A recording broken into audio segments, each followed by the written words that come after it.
ಕೃಷ್ಣ ಸಚ್ಚಿದಾನಂದ ವಿಗ್ರಹ ಅನಾದಿರಾದಿರ್ಗೋವಿಂದ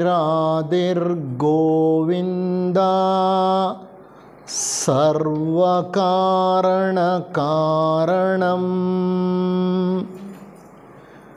ಎಲ್ಲ ಕಾರಣಗಳಿಗೂ ಮೂಲ ಕಾರಣಕರ್ತನಾದ ಪರಮಾತ್ಮನಿಗೆ ನಮಸ್ಕರಿಸುತ್ತಾ, ಎಲ್ಲ ಜೀವನ್ಮುಕ್ತ ಋಷಿಗಳ ಪಾದಗಳಿಗೆ ಪ್ರಣಾಮಗಳನ್ನು ಸಲ್ಲಿಸುತ್ತಾ, ಎಲ್ಲರ ಅಂತರಂಗಗಳಲ್ಲಿ ಅಂತರ್ಯಾಮಿಯಾಗಿ ನೆಲೆಸಿರುವ ಆ ದಿವ್ಯ ಚೈತನ್ಯಕ್ಕೆ ವಂದಿಸುತ್ತಾ, ಸೋದರ ಸೋದರಿಯರೇ, ಆತ್ಮೀಯರೇ, ಇಂದು ಸರ್ವೋದಯ ಥಿಯೋಸಾಫಿಕಲ್ ಸೊಸೈಟಿ ಹಿರಿಯೂರಿನ ಥಿಯೋಸಾಫಿಕಲ್ ಲಾಡ್ಜ್ನ ವತಿಯಿಂದ ಅಡಿಯಾರ್ ದಿನಾಚರಣೆಯನ್ನು ಆಚರಿಸಲಾಗ್ತಾ ಇದೆ.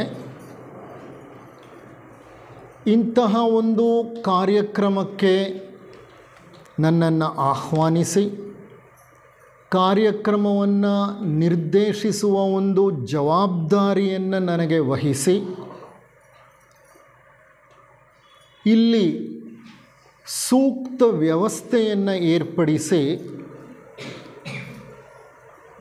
ಪ್ರತಿಯೊಂದು ಜವಾಬ್ದಾರಿಯನ್ನು ಹೊತ್ತ ಈ ಸರ್ವೋದಯ ಥಿಯೋಸಾಫಿಕಲ್ ಸೊಸೈಟಿಯ ಎಲ್ಲ ಪದಾಧಿಕಾರಿಗಳಿಗೆ, ಹಿರಿಯ ಸೋದರ ಆನಂದ ಶೆಟ್ಟರಿಗೆ, ನೆರೆದ ಶ್ರೋತೃವರ್ಗಕ್ಕೆ, ನನ್ನ ಸಹ ಉಪನ್ಯಾಸಕರಿಗೆ ಎಲ್ಲರಿಗೂ ನಾನು ನನ್ನ ನಮನಗಳನ್ನು ಸಲ್ಲಿಸಿ ವಂದನೆಗಳನ್ನು ಅರ್ಪಿಸಿ ಈ ಕಾರ್ಯಕ್ರಮವನ್ನು ಪ್ರಾರಂಭ ಮಾಡಲು ಇಚ್ಛೆ ಪಡ್ತೇನೆ. ಕಾರ್ಯಕ್ರಮದ ಪ್ರಾರಂಭದಲ್ಲಿ ಒಂದು ಪ್ರಾಸ್ತಾವಿಕ ಅಂತ ಇತ್ತು. ಆದರೆ ಆ ಪ್ರಾಸ್ತಾವಿಕವನ್ನು ನಾವು ಸದ್ಬಳಕೆ ಮಾಡಿಕೊಂಡ್ವಿ. ಧ್ಯಾನ ಮತ್ತು ಮೌನವನ್ನು ಅನುಸರಿಸಿ ಪ್ರಾಸ್ತಾವಿಕವನ್ನು ಬಹಳ ಕ್ರಿಯಾತ್ಮಕವಾಗಿ ಬಳಸ್ಕೊಂಡ್ವಿ. ಈಗ ಮೊದಲನೆಯ ಒಂದು ಉಪನ್ಯಾಸ ಇದೆ. ಈ ಉಪನ್ಯಾಸದ ವಿಚಾರ ಅಡಿಯಾರ್ ದಿನಾಚರಣೆಯ ಮಹತ್ವ. ಮೊದಲನೆಯ ಉಪನ್ಯಾಸದ ನಂತರ 11 ಗಂಟೆಗೆ ಎರಡನೇ ಉಪನ್ಯಾಸ ಇದೆ. ಹುಳಿಯಾರಿನಿಂದ ನಮ್ಮ ಸೋದರರಾದಂತಹ HC ಜಗದೀಶ್ರವರು ಆಗಮಿಸಿದ್ದಾರೆ. ಅವರು ಕಗ್ಗ ತತ್ವಾಮೃತ, ಮಂಕುತಿಮ್ಮನ ಕಗ್ಗದ ಬಗ್ಗೆ ಅವರು ಮಾತನಾಡ್ತಿದ್ದಾರೆ. ಸ್ವಲ್ಪ ಬದಲಾವಣೆ ಆಗಿದೆ. ಅವರು ಭಗವದ್ಗೀತೆ ಬಗ್ಗೆ ಮಾತನಾಡಬೇಕಾಗಿತ್ತು. ಕಾರಣಾಂತರಗಳಿಂದ ಅವರು ಕಗ್ಗದ ಬಗ್ಗೆ ಮಾತನಾಡ್ತಿದ್ದಾರೆ. ಆ ನಂತರ 12:15 ಡಾಕ್ಟರ್ ಜ್ಯೋತಿ ನಾಗೇಶ್ರವರು ವಚನ ತತ್ವಾಮೃತದ ಬಗ್ಗೆ ಒಂದು ಸಂಗೀತ ಉಪನ್ಯಾಸವನ್ನು ನೀಡ್ತಾರೆ.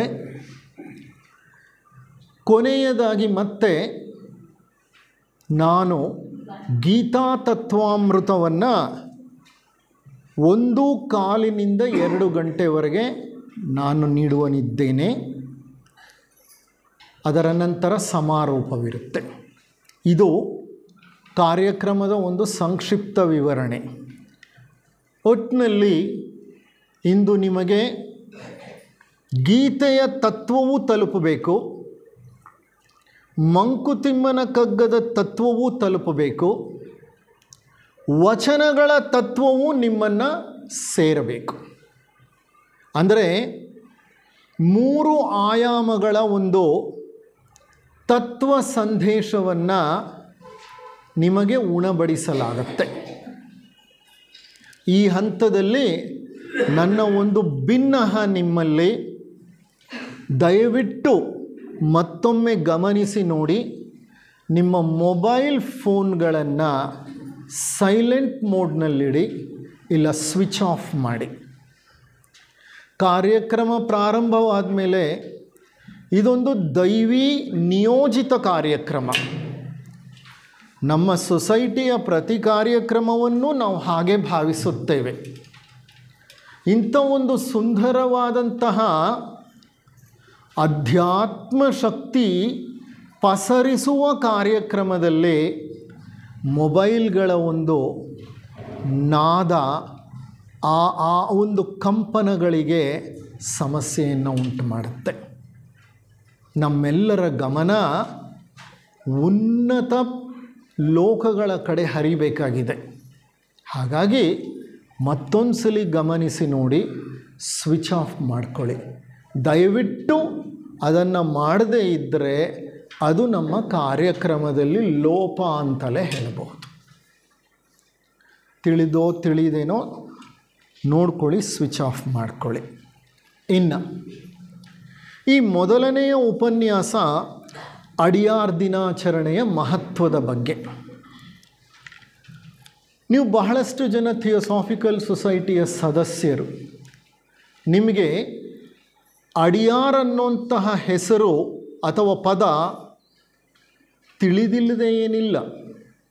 ಬಹಳಷ್ಟು ಜನ ನಮ್ಮ ಅಂತಾರಾಷ್ಟ್ರೀಯ ವಾರ್ಷಿಕ ಸಮ್ಮೇಳನವನ್ನು ಅಲ್ಲಿ ಹೋಗಿ ಇದ್ದು ಗಮನಿಸಿ, ಆಲಿಸಿ, ಅನುಭವಿಸಿ ಬಂದಿದ್ದೀರಿ. ಹಾಗಾಗಿ ಅಡಿಯಾರ್ ಅನ್ನೋದು ಗೊತ್ತು ನಿಮಗೆ. ಅಡಿಯಾರ್ ಅನ್ನೋದು ಎಲ್ಲ ಥಿಯೋಸಾಫಿಕಲ್ ಸೊಸೈಟಿಯ ಸದಸ್ಯರಿಗೆ ವಾರಣಾಸಿ ಇದ್ದ ಹಾಗೆ. It is the Kashi, Banaras or Varanasi for us. ಅಷ್ಟು ಪವಿತ್ರವಾದಂತಹ ಸ್ಥಳ.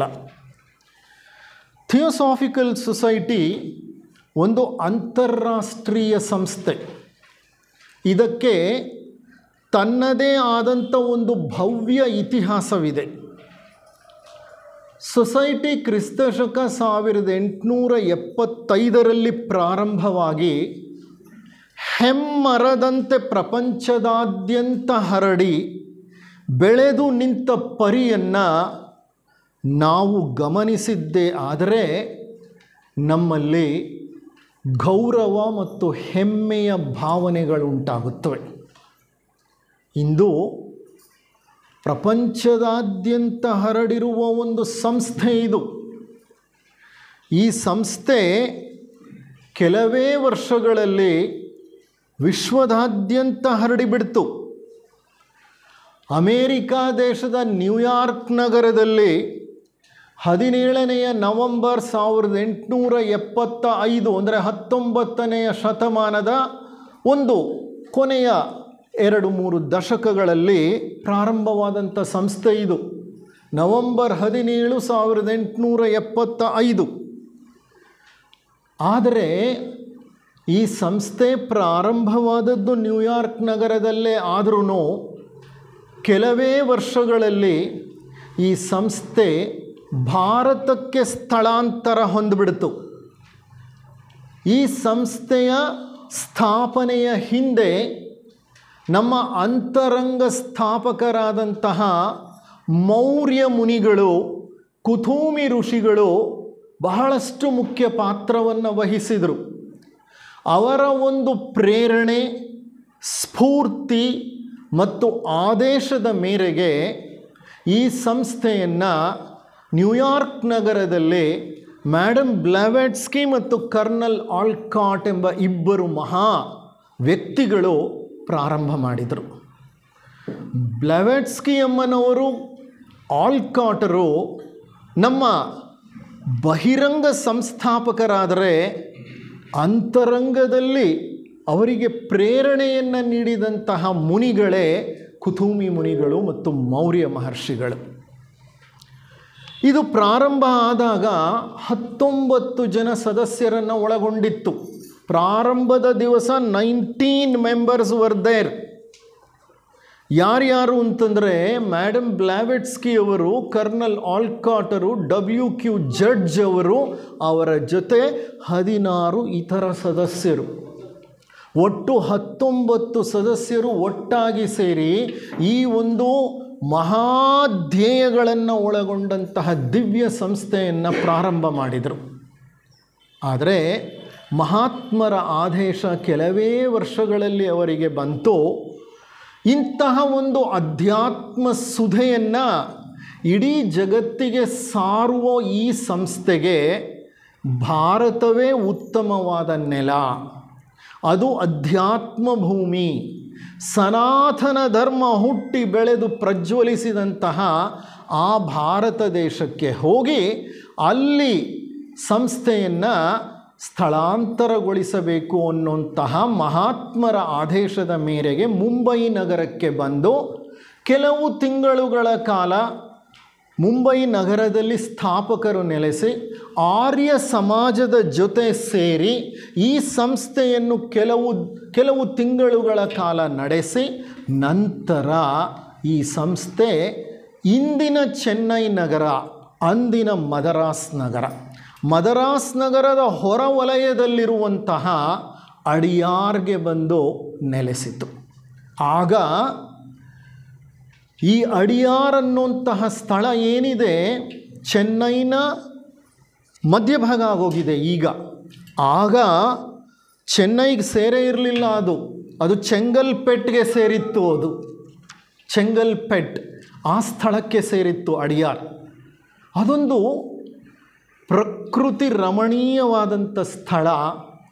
ಆ ಸ್ಥಳವನ್ನು ಆರಿಸಿದಂತಹ ಮೇಡಮ್ ಬ್ಲೆವಾಟ್ಸ್ಕಿ ಅವರು, ಕರ್ನಲ್ ಆಲ್ಕಾಟರು ಮಹಾತ್ಮರ ಪ್ರೇರಣೆಯ ಮೇರೆಗೆ ಅಲ್ಲಿ ಸಂಸ್ಥೆಯನ್ನು ಸ್ಥಾಪಿಸಿದ್ದೇ ಅಲ್ಲದೆ ಆ ಸಂಸ್ಥೆಗೆ ಬೇಕಾದಂತಹ ಒಂದು ರಚನಾತ್ಮಕ ಆಡಳಿತವನ್ನು ಮತ್ತು ಕಾರ್ಯಾತ್ಮಕ ವ್ಯವಸ್ಥೆಯನ್ನು ತಯಾರು ಮಾಡಿದರು. ಅಡಿಯಾರ್ ಅಂತ ಅಂದರೆ ಅದು ಒಂದು ನದಿಯ ಹೆಸರು. ಆ ನದಿ ಹರಿತಿತ್ತು ಮೊದಲು, ಸುಂದರವಾದ ತಾಣವಾಗಿತ್ತು ಅದು. ಅದರ ಅರ್ಥ ಏನೆಂದರೆ ವಿಷ್ಣುವಿನ ಪಾದದಿಂದ ಹೊರಹರಿದ ತೀರ್ಥ ಅಂತ. ಈ ಅಡಿಯಾರ್ ಅನ್ನೋ ನದಿಯನ್ನು ವಿಷ್ಣು ಪಾದದಿಂದ ಹೊರಬಂದಂಥ ತೀರ್ಥವೆಂದು ಪರಿಗಣಿಸಲಾಗಿತ್ತು. ಅಂಥ ಒಂದು ಪವಿತ್ರವಾದ ನದಿ ಸಮುದ್ರವನ್ನು ಸೇರುವ ತಟದಲ್ಲಿ ಈ ಒಂದು ವಿಶಾಲವಾದ ಸಂಸ್ಥೆಗೆ ಬುನಾದಿಯನ್ನು ಹಾಡಿದರು ನಮ್ಮ ಸ್ಥಾಪಕರು. ಈ ಸಂಸ್ಥೆಯ ಹಿನ್ನೆಲೆಯಲ್ಲಿ ಮಹಾತ್ಮರು ಭದ್ರವಾಗಿ ನೆಲೆ ನಿಂತು ಇಂದಿಗೂ ಪ್ರೋತ್ಸಾಹವನ್ನು ನೀಡ್ತಾ ಇದ್ದಾರೆ. ಉದಾತ್ತ ಧ್ಯೇಯಗಳನ್ನು ಹೊಂದಿರುವ ಈ ಸಂಸ್ಥೆ ಮಾನವನ ಪ್ರಗತಿಗಾಗಿ, ವಿಶ್ವದ ಅಭ್ಯುದಯಕ್ಕಾಗಿ ಸತತವಾಗಿ ದುಡಿಯುತ್ತಿದೆ. ಸಂಸ್ಥೆಯ ಶಾಖೆಗಳು ಭಾರತದ ಬಹಳಷ್ಟು ರಾಜ್ಯಗಳಲ್ಲೂ ಇದೆ, ವಿಶ್ವದ ಹಲವಾರು ದೇಶಗಳಲ್ಲೂ ಇದೆ. ಬೃಹತ್ತಾದ ಈ ಸಂಸ್ಥೆಯ ಮುಖ್ಯ ಕಚೇರಿ ಚೆನ್ನೈನ ಅಡಿಯಾರ್ನಲ್ಲಿದೆ.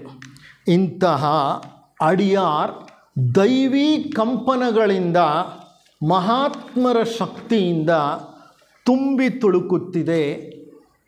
ನಾವು ಆ ಸ್ಥಳಕ್ಕೆ ಭೇಟಿ ನೀಡಿದಾಗ ನಮಗದರ ಅನುಭವ ಸಾಕ್ಷಿ ಸಮೇತವಾಗಿ ಸಿಕ್ಕಿದೆ.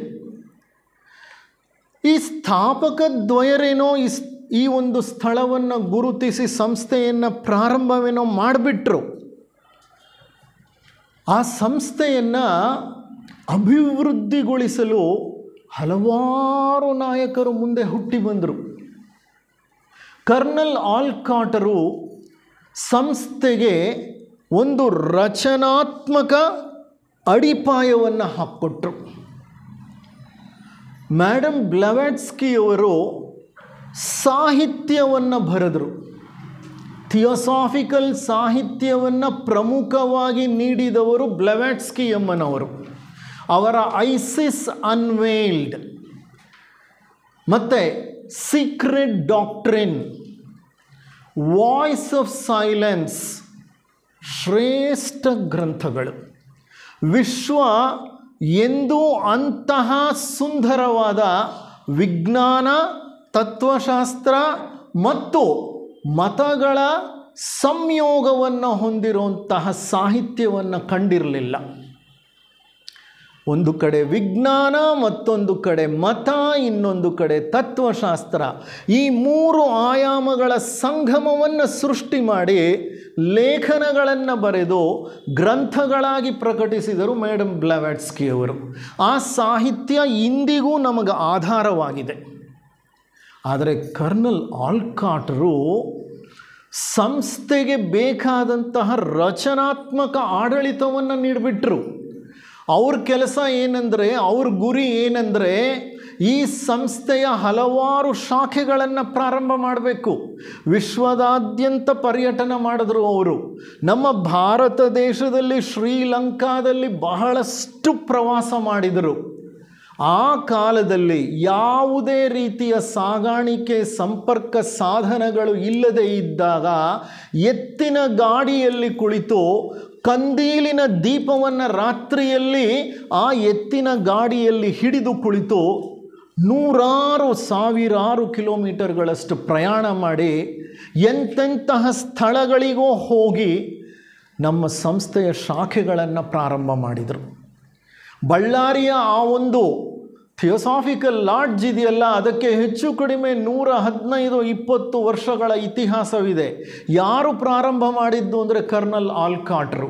ಅವರು ಹುಟ್ಟಿ ಬೆಳೆದದ್ದು ಅಮೇರಿಕಾ ದೇಶದಲ್ಲಿ, ಬಂದು ನೆಲೆಸಿದ್ದು ಭಾರತ ದೇಶದಲ್ಲಿ. ಕಾಯಕ ಯೋಗಿ, ಏನನ್ನೂ ಯಾವುದನ್ನೂ ಕೇಳದೆ ಕೆಲಸ ಮಾಡ್ತಾ ಇದ್ದಂತಹ ವ್ಯಕ್ತಿ. ಯಾವ ಸೌಕರ್ಯಗಳು, ಸೌಲಭ್ಯಗಳು, ಸವಲತ್ತುಗಳು ಅವರಿಗೆ ಬೇಕಾಗಿರಲಿಲ್ಲ. He was a person, you have to go there ಅಂತ ಅಂದರೆ, ನೀನಿಂಥ ಸ್ಥಳಕ್ಕೆ ಹೋಗಬೇಕಪ್ಪ ಅಂತ ಅಂದರೆ ಯಾಕೆ, ಏನು, ಯಾವಾಗ, ಹೇಗೆ, ಸಂಪರ್ಕ ಸಾಧನಗಳೇನಿದೆ, ಸವಲತ್ತೇನಿದೆ, ಏನು ಕೇಳ್ತಾ ಇರಲಿಲ್ಲ. ಉಟ್ಟ ಬಟ್ಟೆಯಲ್ಲಿ ಹೊರಟು ನಿಂತು ಬಿಡ್ತಿದ್ರು. ಹೋದ ಸ್ಥಳದಲ್ಲೂ ಅವರು ನನಗೊಂದು ಕೊಠಡಿ ಬೇಕು, ಒಂದು ಹಾಸಿಗೆ ಬೇಕು, ಒಂದು ಚಾಪೆ ಬೇಕು, ನನಗೆ ಹೋಗಲಿಕ್ಕೆ ಬಸ್ ಬೇಕು, ವಿಮಾನ ಬೇಕು, ಎಂಥದ್ದೂ ಇಲ್ಲ. ಯಾವುದೇ ರೀತಿಯ ಸೌಕರ್ಯ ಸವಲತ್ತುಗಳು ಇಲ್ಲದಿದ್ದಂತಹ ಆ ಸಂದರ್ಭದಲ್ಲಿ ಹಳ್ಳಿಗಾಡುಗಳ ಪ್ರದೇಶಗಳಿಗೆ ಹೋಗಿ ನಮ್ಮ ಸಂಸ್ಥೆಯನ್ನು ಕಟ್ಟಿದರು. ಅದಕ್ಕೆ ಬೇಕಾದ ಶಾಖೆಗಳನ್ನು ಪ್ರಾರಂಭ ಮಾಡಿದರು ಆಲ್ಕಾಟ್ರು.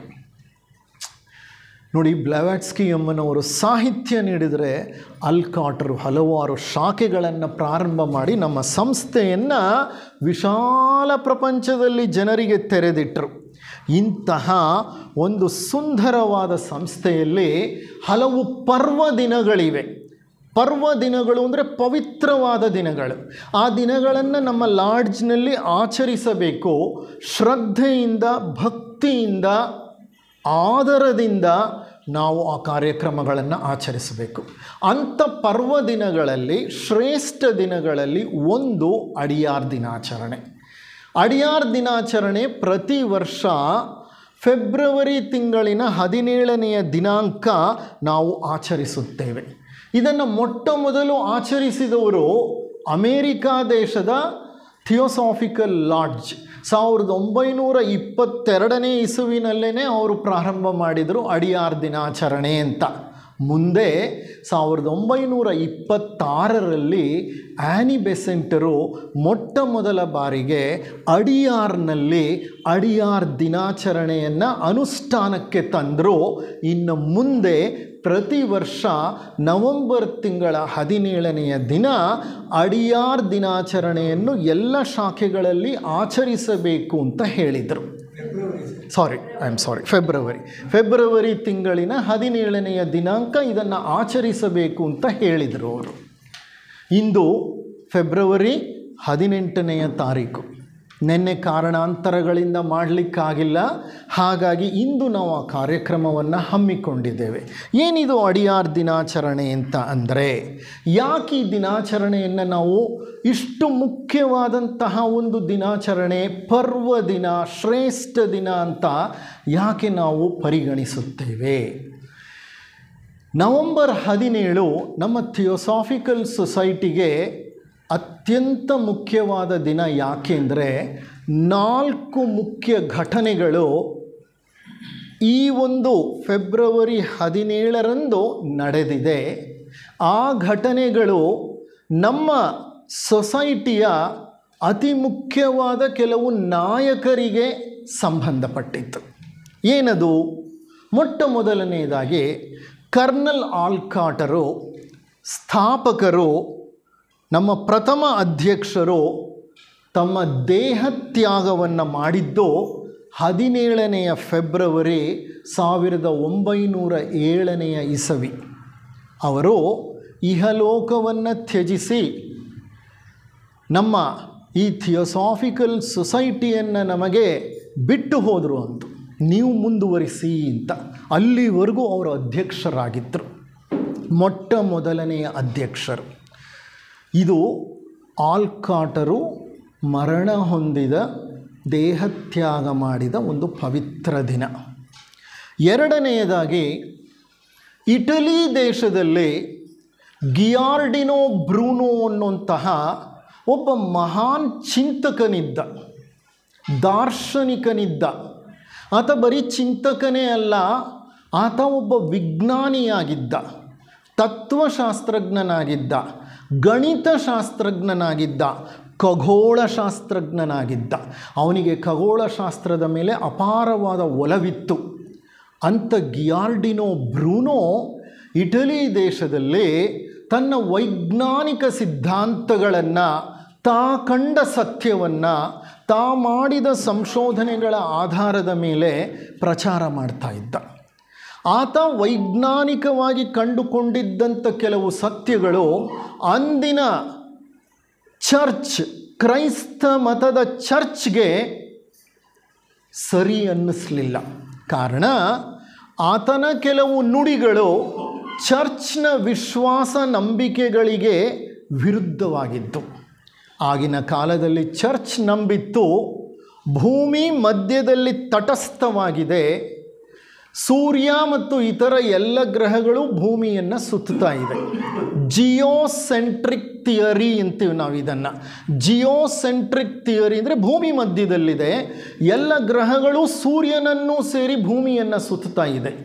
ಇದು ನಮ್ಮ ಪುರಾತನ ಕಾಲದಲ್ಲಿ ಜನರಲ್ಲಿದ್ದಂತಹ ಒಂದು ನಂಬಿಕೆ ಮತ್ತು ವಿಶ್ವಾಸ. ಆ ವಿಶ್ವಾಸವನ್ನು ಚರ್ಚ್ ಸಹ ಪೋಷಿಸಿ ಬೆಳೆಸಿತ್ತು. ಆದರೆ ಗಿಯಾರ್ಡಿನೋ ಬ್ರೂನೋ ತನ್ನದೇ ಆದಂತಹ ಕೆಲವು ಅಬ್ಸರ್ವೇಷನ್ಸ್, ಅಂದರೆ ಪರಿಶೀಲನೆಗಳು, ವೈಜ್ಞಾನಿಕ ಪರಿಶೀಲನೆಗಳ ಮೂಲಕ ಕಂಡುಕೊಂಡ ಸತ್ಯ ಏನಿತ್ತು ಅಂದರೆ, ಭೂಮಿಯಲ್ಲ ಕೇಂದ್ರ ಈ ಸೋಲಾರ್ ಸಿಸ್ಟಮ್ಗೆ, ಈ ಸೌರವ್ಯೂಹಕ್ಕೆ ಭೂಮಿಯಲ್ಲ ಕೇಂದ್ರ, ಸೂರ್ಯನೇ ಕೇಂದ್ರ. ಸೂರ್ಯ ಮಧ್ಯದಲ್ಲಿದ್ದಾನೆ, ಎಲ್ಲ ಗ್ರಹಗಳು ಭೂಮಿಯನ್ನೂ ಸೇರಿ ಎಲ್ಲ ಗ್ರಹಗಳು ಸುತ್ತಲೂ ಸುತ್ತುತ್ತಾ ಇದೆ. ಈ ಸಿದ್ಧಾಂತವನ್ನು ಹೀಲಿಯೋಸೆಂಟ್ರಿಕ್ ಥಿಯರಿ ಅಂತ ಕರೀತಾರೆ. ಆತ ಅದನ್ನು ವೈಜ್ಞಾನಿಕವಾಗಿ ಕಂಡುಕೊಂಡಿದ್ದ. ಯಾವಾಗ ಆತ ಸೂರ್ಯ ಕೇಂದ್ರದಲ್ಲಿದ್ದಾನೆ, ಎಲ್ಲ ಗ್ರಹಗಳು ಸುತ್ತಲೂ ಸುತ್ತುತ್ತಿದೆ ಅಂತ ಹೇಳಲಿಕ್ಕೆ, ಪ್ರಚಾರ ಮಾಡಲಿಕ್ಕೆ ಪ್ರಾರಂಭ ಮಾಡಿದ್ನೋ, ಅದು ಚರ್ಚ್ನ ಪಾದ್ರಿಗಳಿಗೆ, ಚರ್ಚ್ನಲ್ಲಿದ್ದಂತಹ ಇನ್ನಿತರ ಧಾರ್ಮಿಕ ವ್ಯಕ್ತಿಗಳಿಗೆ ಹಿಡಿಸಲಿಲ್ಲ. ಅವರು ಆತನನ್ನು ಕರೆದು ಹೇಳಿದರು, ನೀನಿಂಥ ಪ್ರಚಾರವನ್ನು ಮಾಡುವ ಹಾಗಿಲ್ಲ ಅಂತ. ಆದರೆ ಆತ ಹೇಳ್ದ, ನಾ ಕಂಡುಕೊಂಡ ಸತ್ಯವನ್ನು ನಾನು ಜಗತ್ತಿಗೆ ನೀಡ್ತಾ ಇದ್ದೇನೆ, ಅದಕ್ಕೆ ಬೇಕಾದ ಪುರಾವೆಗಳು ನನ್ನಲ್ಲಿದೆ, ಅದಕ್ಕೆ ಬೇಕಾದ ಸಾಕ್ಷಿಗಳು ನನ್ನಲ್ಲಿದೆ. ಸತ್ಯವನ್ನು ನಾನು ಸುಳ್ಳು ಅಂತ ಹೇಳಲಿಕ್ಕೆ ಸಾಧ್ಯವಿಲ್ಲ, ಸುಳ್ಳನ್ನು ಸತ್ಯ ಅಂತ ಹೇಳಲಿಕ್ಕೂ ಸಾಧ್ಯವಿಲ್ಲ. ನಾನು ನನ್ನ ಧೋರಣೆಯನ್ನು ಮುಂದುವರಿಸ್ತೇನೆ ಅಂತ ಏನು ಮಾಡ್ದ ಆತ? ತನ್ನ ವೈಜ್ಞಾನಿಕ ವಿಚಾರಗಳನ್ನು, ತನ್ನ ವೈಜ್ಞಾನಿಕವಾಗಿ ಕಂಡುಕೊಂಡ ಸತ್ಯಗಳನ್ನು ಜನರಲ್ಲಿ ಪ್ರಸಾರ ಮಾಡಲಿಕ್ಕೆ ಪ್ರಾರಂಭ ಮಾಡಿಬಿಟ್ಟ. ಕೊನೆಗೆ ಇದು ಯಾವ ಹಂತವನ್ನು ತಲುಪಿತು ಅಂತಂದರೆ, ಆ ಚರ್ಚ್ನ ಪಾದ್ರಿಗಳು, ಆ ಚರ್ಚ್ನ ಒಂದು ಆಡಳಿತಾತ್ಮಕ ವ್ಯವಸ್ಥೆ ಏನಿದೆ, ಆ ವ್ಯವಸ್ಥೆಯಲ್ಲಿದ್ದಂತಹ ಹಿರಿಯ ವ್ಯಕ್ತಿಗಳು ಎಲ್ಲ ಸೇರಿಕೊಂಡು ಈತನಿಗೆ ಒಂದು ಪಾಠವನ್ನು ಕಲಿಸಲೇಬೇಕು ಅಂತ ತೀರ್ಮಾನ ಮಾಡಿ ಆತನನ್ನು ಹಿಡಿದು ಸೆರೆಮನೆಗೆ ಹಾಕಿ ಸಾಕಷ್ಟು ಹಿಂಸೆಯನ್ನು ನೀಡಿ ನಿನ್ನ ನಿಲುವನ್ನು ಬದಲಾಯಿಸಿಕೊಳ್ಳಬೇಕು ಅಂತ ಒತ್ತಡ ಹಾಕಿದ್ರು. ಎಷ್ಟೇ ಹಿಂಸೆ ಕೊಟ್ಟರು ಗಿಯಾರ್ಡಿನೋ ಬ್ರೂನೋ ತನ್ನ ನಿಲುವನ್ನು ಬದಲಾಯಿಸಿಕೊಳ್ಳಲಿಕ್ಕೆ ಸಿದ್ಧನಿಲ್ಲ ಅಂತ ಹೇಳ್ದ. ಕೊನೆಗೆ ಆತನನ್ನು ಇಟಲಿ ನಗರದ ರಸ್ತೆಗಳಲ್ಲಿ ಎಳೆದು ತಂದು ರಸ್ತೆಯ ಮಧ್ಯದಲ್ಲಿ ಅಪಾರ ಜನಸಂದಣಿ ಎಲ್ಲ ನೋಡ್ಲಿಕ್ಕೆ ನಿಂತಿದ್ದಾರೆ. ಆತನಿಗೆ ಸಜೀವ ಬೆಂಕಿ ಇಟ್ಟು ಆತನನ್ನು ದಹಿಸಿಬಿಟ್ರು, ಆತನನ್ನು ಸುಟ್ಟು ಕೊಂದು ಹಾಕಿಬಿಟ್ರು. ಆದರೆ ಸುಟ್ಟು ಕೊಂದು ಹಾಕ್ತಾ ಇದ್ರೂ ಆತ ತನ್ನ ನಿಲುವನ್ನು ಬದಲಾಯಿಸ್ಕೊಳ್ಳಿಕ್ಕೆ ಸಿದ್ಧನಿರಲಿಲ್ಲ. ಸತ್ಯವೇನೋ ಅದನ್ನು ನಾನು ಬಿಡುವುದಿಲ್ಲ ಅನ್ನೋದು ಆತನ ಧೋರಣೆಯಾಗಿತ್ತು. ಸತ್ಯಕ್ಕಾಗಿ ತನ್ನ ಆತ್ಮಾಹುತಿಯನ್ನು ಮಾಡಿದಂತಹ ಆ ಗಿಯಾರ್ಡಿನೋ ಬ್ರೂನೋ ಮತ್ಯಾರೂ ಅಲ್ಲ, ಅದು ನಮ್ಮ ಆ್ಯನಿ ಬೆಸೆಂಟರ ಪೂರ್ವ ಜನ್ಮ. ಯಾರು ಹೇಳಿದರು ಆ್ಯನಿ ಬೆಸೆಂಟರಿಗೆ ಇದು ಗಿಯಾರ್ಡಿನೋ ಬ್ರೂನೋ ಪೂರ್ವ ಜನ್ಮ ಅಂತ? ಅದನ್ನು ಹೇಳಿದವರು ಚಾರ್ಲ್ಸ್ ಡಬ್ಲ್ಯೂ ಲೆಡ್ ಬೀಟರಿಗೆ ಸೂಕ್ಷ್ಮ ದೃಷ್ಟಿ ಇತ್ತು, ಸೂಕ್ಷ್ಮ ದರ್ಶನದ ಶಕ್ತಿ ಇತ್ತು, ಅವರಿಗೆ ಕ್ಲೇರ್ ವಾಯನ್ಸ್ ಇತ್ತು, ಅಲ್ಲದೆ ಅವರಿಗೆ ಇನ್ನಿತರ ಕೆಲವು ಸಿದ್ಧಿಗಳಿತ್ತು. ಅವರು ಬೆಸೆಂಟರ ಪೂರ್ವ ಜನ್ಮಗಳನ್ನು ಗಮನಿಸಿ ನಿಮ್ಮ ಹಿಂದಿನ ಜನ್ಮವೇ ಗಿಯಾರ್ಡಿನೋ ಬ್ರೂನೋ ಜನ್ಮ ಅಂತ ಹೇಳಿದರು. ಬೆಸೆಂಟರು ಸಹ ತಮ್ಮ ಜೀವನದಲ್ಲಿ ಸತ್ಯಕ್ಕೋಸ್ಕರ ತಮ್ಮ ಕೊನೆಯ ಉಸಿರಿರುವ ತನಕ ಹೋರಾಟವನ್ನು ನಡೆಸ್ತಲೇ ಇದ್ದರು. ಅವರು ಒಮ್ಮೆ ಕೇಳ್ಕೊಳ್ತಾರೆ ತಮ್ಮ ಜನರನ್ನು, ನಾ ಮರಣ ಹೊಂದಿದಾಗ ನನ್ನ ಸಮಾಧಿಯ ಮೇಲೆ ನೀವೊಂದು ಫಲಕವನ್ನು ಇಡ್ತೀರಲ್ಲ, ಆ ಫಲಕದಲ್ಲಿ ಇಷ್ಟೇ ಬರೀರಿ, ಏನಂತ? ಈಕೆ ಸತ್ಯವನ್ನು ಹಿಂಬಾಲಿಸಲು ಪ್ರಯತ್ನಿಸಿದಳು. This lady tried to follow truth. She was in persuasion of truth. ಸತ್ಯದ ಹಿಂಬಾಲಕಿ ಅಂತ ಬರೀರಿ ನನ್ನ ಸಮಾಧಿಯ ಮೇಲೆ ಅಂತ. ನೋಡಿ, ಸಂಸ್ಕಾರಗಳು ಎಲ್ಲಿಗೂ ಹೋಗಲ್ಲ. ಹಿಂದಿನ ಜನ್ಮದ ಸಂಸ್ಕಾರಗಳು ಇಂದಿನ ಜನ್ಮದಲ್ಲಿ ಬಂಡವಾಳವಾಗಿ ಹೊರಬರುತ್ತೆ. ಆ ಹೊತ್ತು ತಂದಂಥ ಸಂಸ್ಕಾರಗಳು ಇಂದಿನ ಜನ್ಮದಲ್ಲಿ ನಮ್ಮ ಬೆಳವಣಿಗೆಗೆ ನೆರವಾಗುತ್ತೆ. ಈಕೆ ಸಹ ಹಿಂದಿನ ಜನ್ಮದಲ್ಲಿ ತಾ ಪಟ್ಟಂತಹ ಕಷ್ಟ, ತಾ ಸಾಧಿಸಿದಂಥ ಸಾಧನೆ ಈ ಜನ್ಮದಲ್ಲಿ ಮುಂದುವರಿಸಿ ಈ ಜನ್ಮದಲ್ಲಿ ಸಹ ಸತ್ಯಕ್ಕಾಗಿ ಹೋರಾಟವನ್ನು ನಡೆಸಿ ಹಲವಾರು ಸಂಸ್ಥೆಗಳನ್ನು ದಾಟಿ ಕೊನೆಗೆ ಬಂದು ಥಿಯೋಸಾಫಿಕಲ್ ಸೊಸೈಟಿಯ ಹೆಮ್ಮರದಲ್ಲಿ ಆಶ್ರಯವನ್ನು ಪಡೆದು ಮೇಡಮ್ ಬ್ಲವ್ಯಾಟ್ಸ್ಕಿಯ ಶಿಷ್ಯೆಯಾಗಿ ಹಗಲಿರುಳು ಸತ್ಯ ಶೋಧನೆಗಾಗಿ ತಮ್ಮ ಕಾಲವನ್ನು ಮೀಸಲಾಗಿಟ್ಟರು. ಅಂತಹ ಆ್ಯನಿ ಬೆಸೆಂಟರು ಹಿಂದಿನ ಜನ್ಮದಲ್ಲಿ ಗಿಯಾರ್ಡಿನೋ ಬ್ರೂನೋ ಆಗಿದ್ದರು. ಅವರು ಗಿಯಾರ್ಡಿನೋ ಬ್ರೂನೋಗೆ ಬೆಂಕಿ ಇಟ್ಟು ಕೊಂದ್ರಲ್ಲ, ಆ ದಿವಸ ಯಾವುದು ಅಂದರೆ 17 ಫೆಬ್ರವರಿ 1847 ಇಸವಿ. 1847 ಇಸವಿ 17 ಫೆಬ್ರವರಿ. ಇದು ಬಹಳ ಹಿಂದಿನ ಕಥೆ ಇದು. ಗಿಯಾರ್ಡಿನೋ ಬ್ರೂನೋ. ಆದ್ದರಿಂದ 17 ಫೆಬ್ರವರಿಯನ್ನು ನಾವು ಮುಖ್ಯ ಅಂತ ಪರಿಗಣಿಸಿದ್ದೀವಿ. ಒಂದು ಕರ್ನಲ್ ಆಲ್ಕಾಟ್ರ ದೇಹತ್ಯಾಗ, ಇನ್ನೊಂದು ಗಿಯಾರ್ಡಿನೋ ಬ್ರೂನೋರವರ ಒಂದು ಆತ್ಮಾಹುತಿ. ಮೂರನೆಯದು ನಮ್ಮ ಹಿರಿಯ ನಾಯಕರಲ್ಲಿ ಒಬ್ಬರಾದಂತಹ CW ಲೆಡ್ ಬೀಟರನ್ನು ನಾವು ಯೋಗಿ ಲೆಡ್ ಬೀಟರ್ ಅಂತ ಕರಿತೀವಿ. ಸಾರಿ ನಾನೊಂದು ತಪ್ಪು ಮಾಡಿದ್ದೀನಿ. ಐ ಆಮ್ ಸಾರಿ, ಪ್ಲೀಸ್ ಕ್ಷಮಿಸಿಬಿಡಿ. ಗಿಯಾರ್ಡಿನೋ ಬ್ರೂನೋ ಮರಣ ಹೊಂದಿದ್ದು ಕ್ರಿಸ್ತ ಶಕ 1600 ಫೆಬ್ರವರಿ 17ನೇ ದಿನಾಂಕ. 1847 ಅಲ್ಲ, 1600. ಅಂದರೆ ಅವರು 15ನೇ ಶತಮಾನಕ್ಕೆ ಸೇರಿದ ವ್ಯಕ್ತಿ. ಇನ್ನೂ ವಿಜ್ಞಾನ ಆಗತಾನೆ ಕಣ್ಣುಬಿಡ್ತಾ ಇತ್ತು. ವಿಜ್ಞಾನ ಕಣ್ಣುಬಿಡ್ತಾ ಇತ್ತು ಅಂತ ಒಂದು ಸಂದರ್ಭ. ದಯವಿಟ್ಟು ಬೇರೆ ಯಾರಾದರೂ ಮೊಬೈಲ್ ಆನ್ ಮಾಡಿದರೆ ಸ್ವಿಚ್ ಆಫ್ ಮಾಡಿ. ಓಕೆ, 1600 ಕ್ರಿಸ್ತ ಶಕ. I am really sorry. ನಂತರ ಮೂರನೆಯದು ಚಾರ್ಲ್ಸ್ ಡಬ್ಲ್ಯೂ ಲೆಡ್ ಬೀಟರ್ ಅವರು ಯೋಗಿ ಲೆಡ್ಬೀಟರ್ ಅಂತ ಕರಿತೀವಿ. ಇವರು ಇಂಗ್ಲೆಂಡ್ನಲ್ಲಿ ಹುಟ್ಟಿದವರು. ಮುಂದೆ ಆ್ಯನಿ ಬೆಸೆಂಟರ ಸಂಪರ್ಕಕ್ಕೆ ಬಂದು ಭಾರತದಲ್ಲಿ ಬಂದು ನೆಲೆಸಿದರು. ಅಡಿಯಾರ್ನ ಥಿಯೋಸಾಫಿಕಲ್ ಹೆಡ್ ಆಫೀಸ್ನಲ್ಲಿ ಇರ್ತಿದ್ದರು. ಶ್ರೀಲಂಕಾದಲ್ಲಿ ಬಹಳಷ್ಟು ಪ್ರವಾಸ ಮಾಡಿದ್ರು. ಅವರ ಒಂದು ಕಾರ್ಯಕ್ಷೇತ್ರ ಬಹಳ ವಿಶಾಲವಾಗಿತ್ತು. ಹಲವಾರು ದೇಶಗಳ ಪರ್ಯಟನೆಯನ್ನು ಮಾಡಿದರು. ಥಿಯಾಸಫಿ ಸಾಹಿತ್ಯವನ್ನು ಪ್ರಸಾರ ಮಾಡಿದ್ರು. ಸೂಕ್ಷ್ಮ ಶಕ್ತಿಗಳನ್ನು ಬೆಳೆಸ್ಕೊಂಡ್ರು. ಉತ್ತಮ ಸಾಧಕರಾಗಿದ್ದರು. ಅವರಲ್ಲಿ ಅಪಾರವಾದಂಥ ಪ್ರೇಮ ಮತ್ತು ಕರುಣೆ ಇತ್ತು. ಆ್ಯನಿ ಬೆಸೆಂಟರನ್ನು ಅವರು ಬಹಳವಾಗಿ ಹಚ್ಕೊಂಡಿದ್ದರು, ಇಷ್ಟಪಡ್ತಾ ಇದ್ದರು. ಬೆಸೆಂಟರ ಜೊತೆ ಸೇರಿ ಹಲವಾರು ಸೂಕ್ಷ್ಮ ಸಂಶೋಧನೆಗಳನ್ನು ಮಾಡಿದರು. ಬೆಸೆಂಟರಿಗೂ ಸೂಕ್ಷ್ಮ ದೃಷ್ಟಿ ಇತ್ತು, ಲೆಡ್ಬೀಟರಿಗೂ ಸೂಕ್ಷ್ಮ ದೃಷ್ಟಿ ಇತ್ತು. ಇಬ್ಬರೂ ಕುಳಿತುಕೊಂಡು ಹಲವಾರು ಪ್ರಯೋಗಗಳನ್ನು ಮಾಡಿದರೆ ಅಣಿಮ ಅನ್ನೋದು ಒಂದು ಸಿದ್ಧಿ. ಅಣಿಮ ಅಂದರೆ ಏನು ಅಂದರೆ ಅಣುಗಳ ಒಳಗಡೆ ನಮ್ಮ ದೃಷ್ಟಿಯನ್ನು ಹಾಯಿಸಿ ಆ ಅಣುಗಳಲ್ಲಿ ಏನಾಗ್ತಿದೆ, ಅದರ ರಚನೆ ಏನು, ಅದರ ಕಾರ್ಯಕ್ಷೇತ್ರವೇನು ಅನ್ನೋದನ್ನು ಕಂಡುಹಿಡಿಯೋದು. ಜಗತ್ತೆಲ್ಲ ಅಣುಗಳಿಂದಲೇ ಮಾಡಲ್ಪಟ್ಟಿರೋದು. ನೂರಾರು ಅಣುಗಳಿವೆ. ಈ ಅಣುಗಳು ನಮ್ಮ ಮೂಲಭೂತ ಧಾತುಗಳು. ಯಾವುದೇ ವಸ್ತು ತಗೊಳ್ಳಿ, ಅದು ಅಣುಗಳಿಂದ ಮಾಡಲ್ಪಟ್ಟಿದೆ.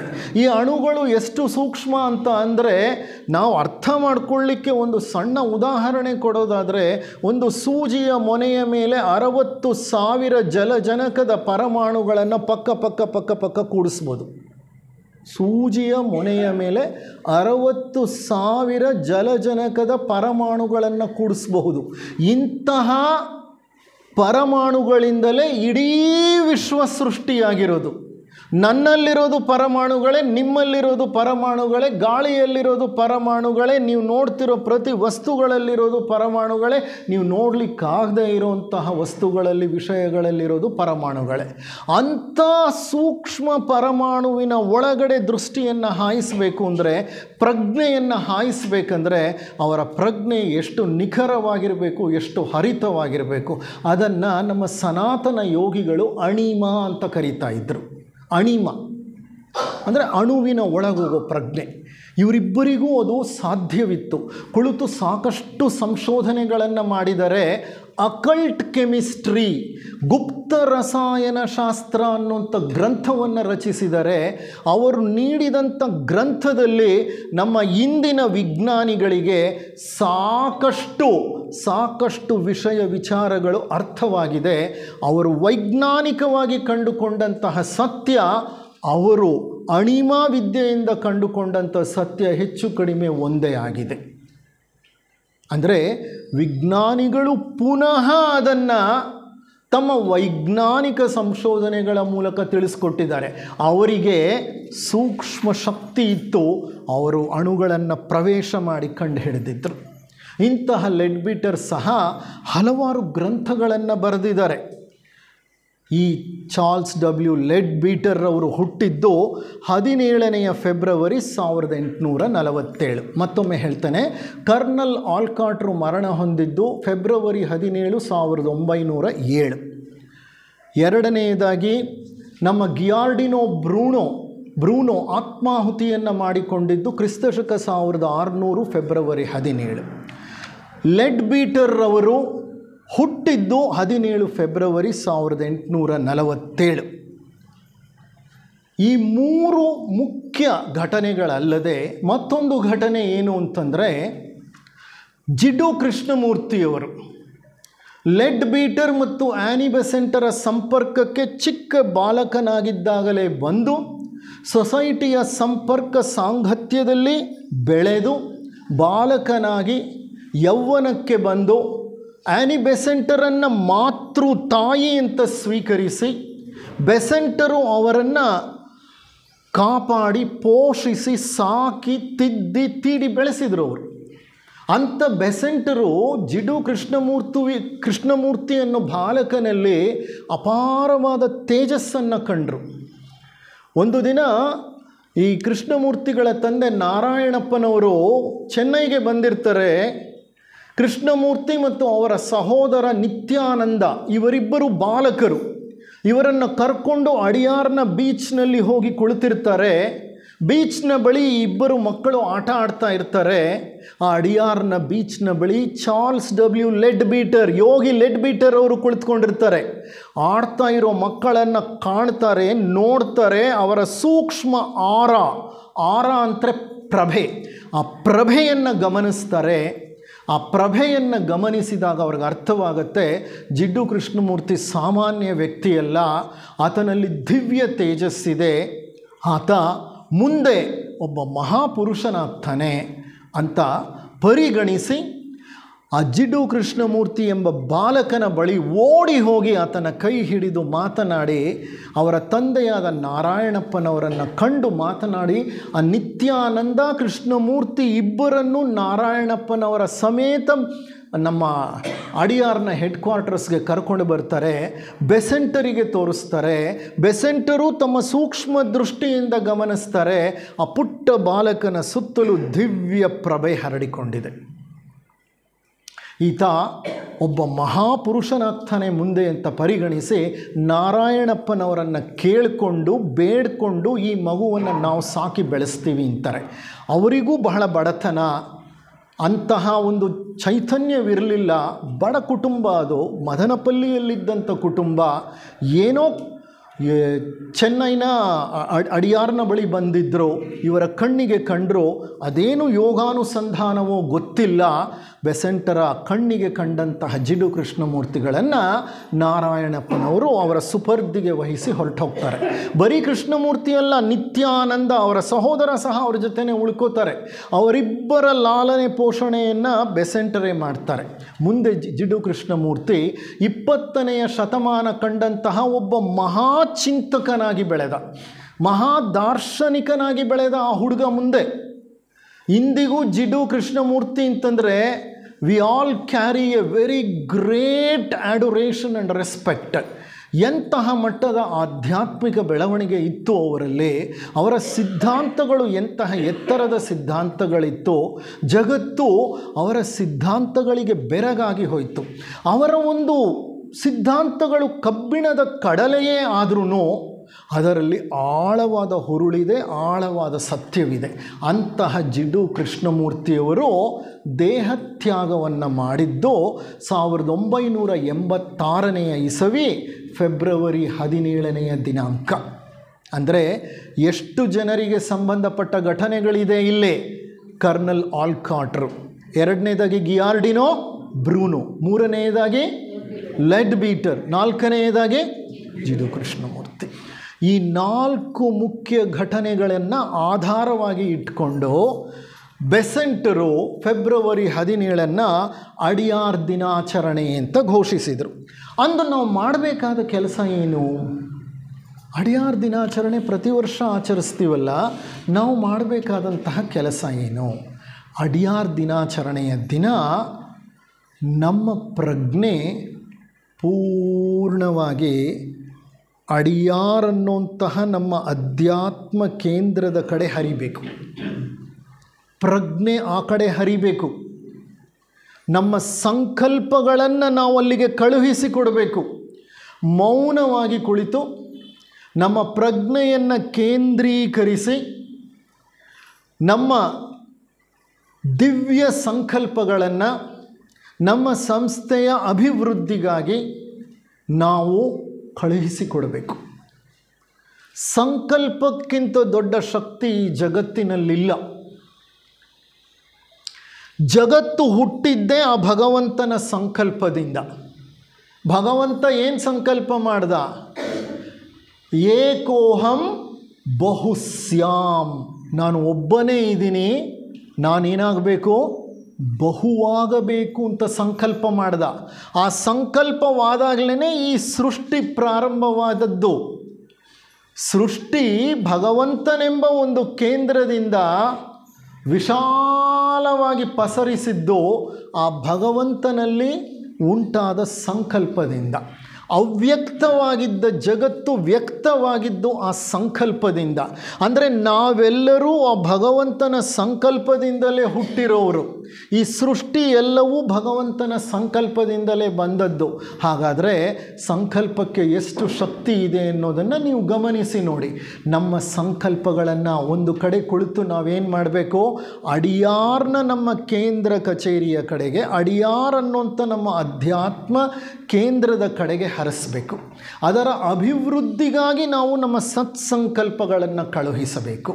ಅಂಥ ಸತ್ಸಂಕಲ್ಪಗಳನ್ನು ಕಳುಹಿಸಿದ ನಂತರ ನಮ್ಮಿಂದ ಆದಂತಹ ದೇಣಿಗೆ ಅಂತಂದರೆ ನಮ್ಮಿಂದ ಆದಂತಹ ಒಂದು ಕಾಣಿಕೆಯನ್ನು ನಾವು ಅಡಿಯಾರ್ಗೆ ತಲುಪಿಸಬೇಕು. ಆ ಕಾಣಿಕೆ ನಾವು ಯಾಕೆ ನೀಡ್ತೇವೆ ಅಂತಂದರೆ, ನಮ್ಮ ಸಂಸ್ಥೆಯ ಆಧಾರ ಸ್ತಂಭವಿರೋದೇ ಅಲ್ಲಿ. ಅಂತಹ ಆಧಾರ ಸ್ತಂಭ ಬೆಳೀಲಿ, ಇನ್ನಷ್ಟು ಮತ್ತಷ್ಟು ಆಧ್ಯಾತ್ಮ ಶಕ್ತಿ ಆ ಕೇಂದ್ರದಿಂದ ಹೊರಬರಲಿ ಅನ್ನೋದು ನಮ್ಮ ಒಂದು ಮುಖ್ಯ ಅಭಿಪ್ರಾಯವಾಗಿರುತ್ತೆ. ಇರಲಿ, ಈಗ ನಾವು ಮಾಡಬೇಕಾಗಿರೋದಿಷ್ಟೇ. ಕರ್ನಲ್ ಆಲ್ಕಾಟರು ನಮ್ಮ ಸ್ಥಾಪಕದ್ವಯರಲ್ಲಿ ಒಬ್ಬರು, ತಮ್ಮ ಇಡೀ ಜೀವನವನ್ನು ಸಂಸ್ಥೆಯ ಅಭಿವೃದ್ಧಿಗಾಗಿ ಮೀಸಲಾಗಿಟ್ಟರು. ಗಿಯಾರ್ಡಿನೋ ಬ್ರೂನೋ ಸತ್ಯಕ್ಕಾಗಿ ತನ್ನ ಪ್ರಾಣವನ್ನೇ ಅರ್ಪಿಸಿಬಿಟ್ಟ.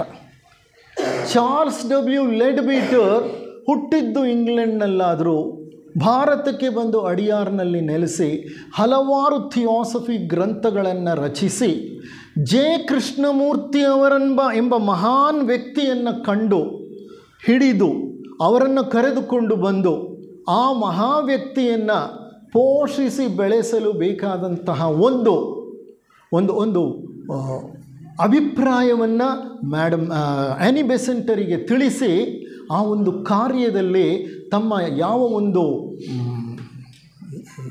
ಕೆಲಸವಿತ್ತೋ ಆ ಕೆಲಸವನ್ನು ಮಾಡಿ ಮುಗಿಸಿದರು ಅವರು. ಸೊ ಇಂಥ ಚಾರ್ಲ್ಸ್ ಡಬ್ಲ್ಯೂ ಲೆಡ್ಬೀಟರು ಮಹಾನ್ ಯೋಗಿಗಳು ಶ್ರೀಲಂಕಾ ಪ್ರವಾಸವನ್ನು ಮಾಡಿದರು. ಅಲ್ಲೆಲ್ಲ ಥಿಯಾಸಫಿಯ ಪ್ರಚಾರವನ್ನು ಮಾಡಿದರು. ಸಾಕಷ್ಟು ಅಲ್ಲೂ ಸಹ ಲಾಡ್ಜ್ಗಳು ಪ್ರಾರಂಭವಾಗಿತ್ತು. ಅಂಥ ಲೆಡ್ಬೀಟರ ಜೊತೆಗೆ ಜೆ ಕೃಷ್ಣಮೂರ್ತಿಗಳ ಒಂದು ಜೀವನವೇ ಒಂದು ಒಂದು ಒಂದು ಬಹಳಷ್ಟು ನಮ್ಮ ಮೇಲೆ ಪ್ರಭಾವವನ್ನು ಬೀರುವಂತಹ ಜೀವನ. ಅವರು ಬೆಸೆಂಟರ ಒಂದು ಪೋಷಣೆ, ಅವರ ಒಂದು ಲಾಲನೆ ಪಾಲನೆಯಲ್ಲಿ ಬೆಳೆದು ಒಂದು ಹಂತದಲ್ಲಿ ಗುರ್ಡ್ಜಿಫ್ ಮತ್ತು ಔಸ್ಪೆನ್ಸ್ಕಿ ಅನ್ನೋರು ರಷ್ಯಾ ದೇಶದ ಮಹಾನ್ ಚಿಂತಕರು ಅವರ ಶಾಲೆಯಲ್ಲಿ ಪಳಗಿದರು. ಅವರ ತತ್ವಶಾಸ್ತ್ರ ಅವರಿಗೆ ಬಹಳವಾಗಿ ರುಚಿಸಿತು. ಅದೊಂದು ವಿಭಿನ್ನವಾದಂತಹ ತತ್ವಶಾಸ್ತ್ರವಾಗಿತ್ತು.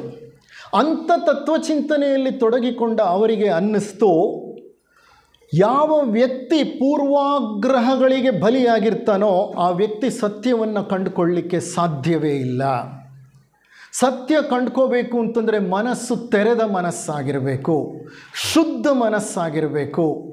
ಆ ತೆರೆದ ಮನಸ್ಸಿನಲ್ಲಿ ಯಾವುದೇ ರೀತಿಯ ನಂಬಿಕೆಗಳಾಗಲಿ ವಿಶ್ವಾಸಗಳಾಗಲಿ ಇರಬಾರದು. ನಾವು ಯಾವುದೇ ರೀತಿಯ ಪೂರ್ವಾಗ್ರಹಗಳಿಗೆ ಸಿಲುಕಿರಬಾರ್ದು. ಯಾವೊಂದು ವಿಚಾರಧಾರೆಯನ್ನು ಮುಕ್ತವಾಗಿ ಕಾಣುವಂಥ ಒಂದು ಶಕ್ತಿ ಇರಬೇಕು. ಸ್ವೀಕರಿಸುವುದು, ಅದನ್ನು ತ್ಯಜಿಸುವುದು ಅದು ಬೇರೆ ವಿಷಯ. ಯಾರೇನೇ ಮಾತನಾಡಿದ್ರೂ ಸುಮ್ಮನೆ ಗಮನಿಸುವ ಶಕ್ತಿ ನಮಗಿದೆಯಾ? ನಮ್ಮ ಅಭಿಪ್ರಾಯಕ್ಕೆ, ನಮ್ಮ ಧೋರಣೆಗೆ ವಿರುದ್ಧವಾದಂಥ ವಿಚಾರವನ್ನು ಯಾರಾದರೂ ಹೇಳಿದರೆ ನಾವೇನು ಮಾಡ್ತೀವಿ? ತಕ್ಷಣ ವಿರೋಧ ವ್ಯಕ್ತಪಡಿಸ್ತೀವಿ, ವ್ಯಗ್ರರಾಗ್ತೀವಿ. ಕಾರಣ ನಮ್ಮ ಮನಸ್ಸಿನಲ್ಲಿ ಏನೋ ಒಂದು ನಂಬಿಕೆ ಇದೆ. ಆ ನಂಬಿಕೆಗೆ ವಿರುದ್ಧವಾಗಿ ಆ ವ್ಯಕ್ತಿ ಮಾತನಾಡ್ತಿದ್ದಾನೆ, ಅದು ನಮಗೆ ಇಷ್ಟ ಆಗಲ್ಲ. ಆದರೆ ಅವ್ರು ಹೇಳೋದೇನೆಂದರೆ, ಮನಸ್ಸೇ ನಮಗೆ ದೊಡ್ಡ ಬಂಧನ.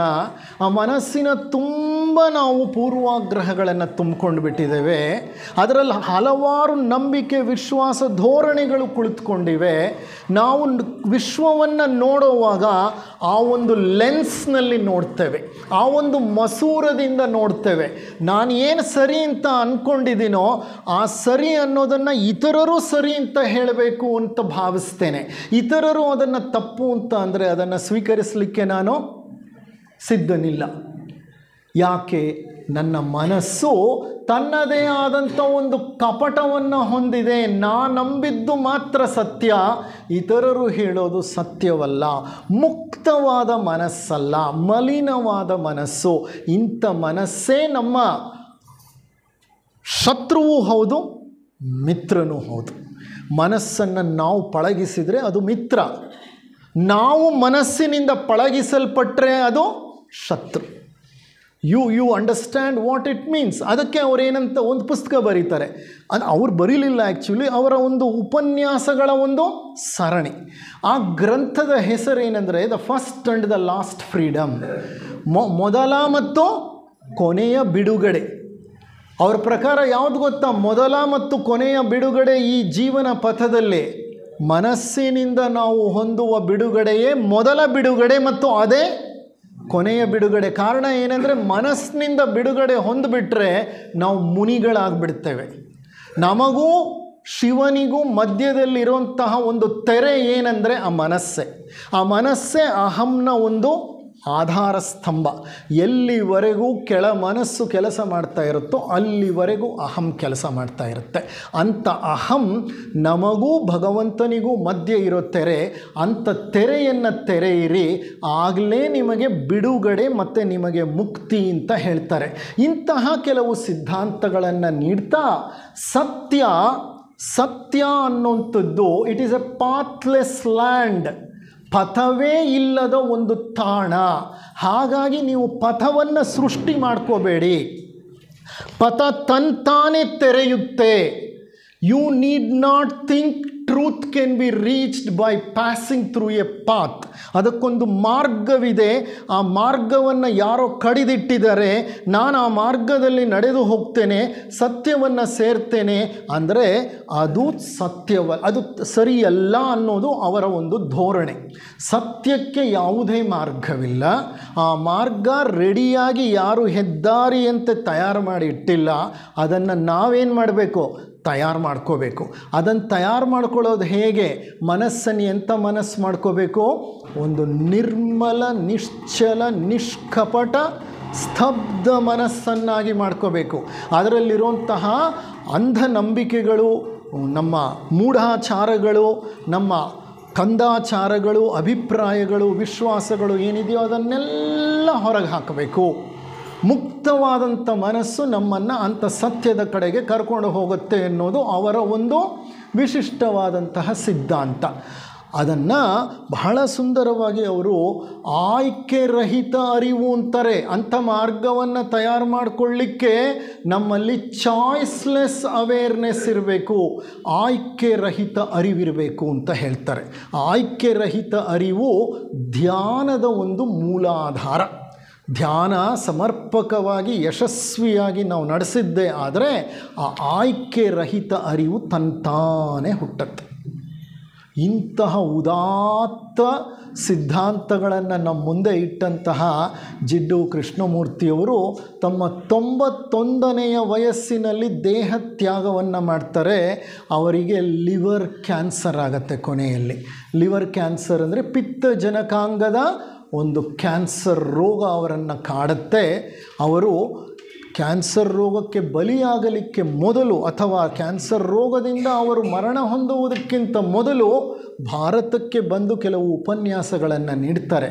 ಅವರ ಕೊನೆಯ ಉಪನ್ಯಾಸಗಳಿದೆಯಲ್ಲ, ಅವು ಕಣ್ತೆರೆಯುವ ಸಂದೇಶವನ್ನು ಹೊಂದಿದೆ. ದ ಲಾಸ್ಟ್ ಲೆಕ್ಚರ್ಸ್ ಆಫ್ ಜಿಡ್ಡು ಕೃಷ್ಣಮೂರ್ತಿ, ಬಹಳ ಬ್ಯೂಟಿಫುಲ್. ಅದೊಂದು ಪುಸ್ತಕನೇ ಬರುತ್ತೆ, ದ ಲಾಸ್ಟ್ ಲೆಕ್ಚರ್ಸ್ ಆಫ್ ಜಿಡ್ಡು ಕೃಷ್ಣಮೂರ್ತಿ ಅಂತ.